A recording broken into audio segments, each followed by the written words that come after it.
I want to thank everyone for coming this morning here in Los Angeles. Javier Becerra, Attorney General for the state of California. I'm joined by Special Agent in Charge Tony Liddell, and also Michael Harrelson, also Special Agent in Charge as well. They're here with me along with some of our other agents who do the work every day that in California we expect to help keep our families as safe as possible within our communities.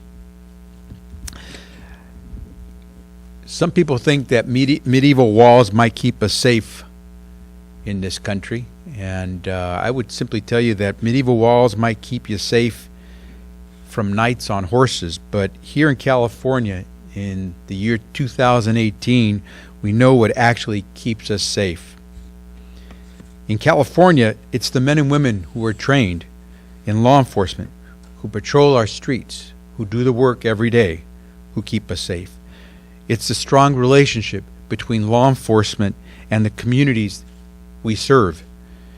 It's the trust we establish with the families in these neighborhoods. But it's also something beyond that.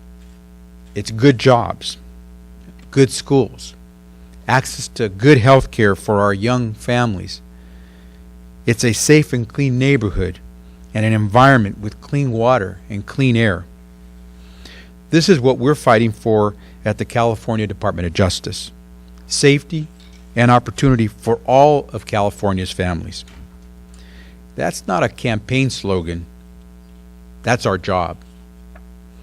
Our law enforcement officers do the hard work day in, day out of carrying out the gun safety measures that President Trump says he wants to pursue. While in D.C. they talk, in California, we act. In the last week or so of D.C. chatter, agents of the California Department of Justice's Division of Law Enforcement in our Bureau of Firearms have seized grenade launchers, AR-15 style, assault-style weapons, ghost guns, and more than 10,000 rounds of ammunition. With regard to these ghost guns, these are weapons mostly manufactured by individuals who want to avoid background checks and registration requirements in the state of California. 3 of the guns that we seized were equipped with bump stocks, like the ones used in the tragedy in Las Vegas, which have been illegal in our state of California since 1990, because they make it possible for semi-automatic weapons to be fired almost as fast as machine guns. Last month, in this same room, with some of the same officers with very similar weapons as you see here today, I announced that our agents at the Bureau of Firearms had seized 28 weapons from a convicted felon.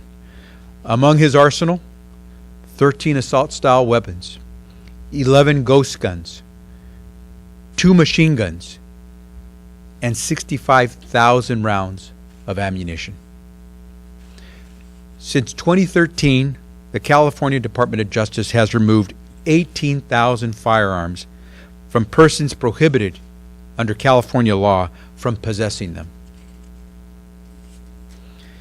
California is the first and only state in the United States of America to establish an automatic system for tracking firearm owners who might fall into prohibited status due to a felony or violent misdemeanor conviction, or because of serious mental illness, or because of a court-ordered protective order against them. We're going to keep enacting and defending the policies that give our officers the tools they need to fight crime and to really keep our people safe. But as I said, we're also going to work on creating good-paying jobs for all of our young people. We're going to keep protecting affordable health care for all of our families.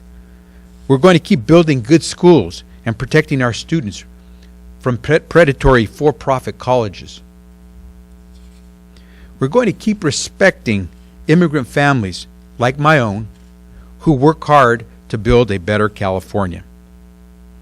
We're going to keep fighting against a medieval wall because not only is it an idea that violates our state and federal laws, it's yesterday's thinking that doesn't belong in the 21st century. In California, we believe in the rule of law. So should President Trump and his administration. We've taken President Trump to court 28 times now in the last 13 months. We just won our 13th victory, lucky 13 for us, in a case that requires the Environmental Protection Agency to follow the law and to regulate air pollution the way it's supposed to. While Washington talks, California acts. Donald Trump should stop reversing, retreating, abandoning, and flipping. He should follow California's lead. Thank you all very much for being here. Appreciate it.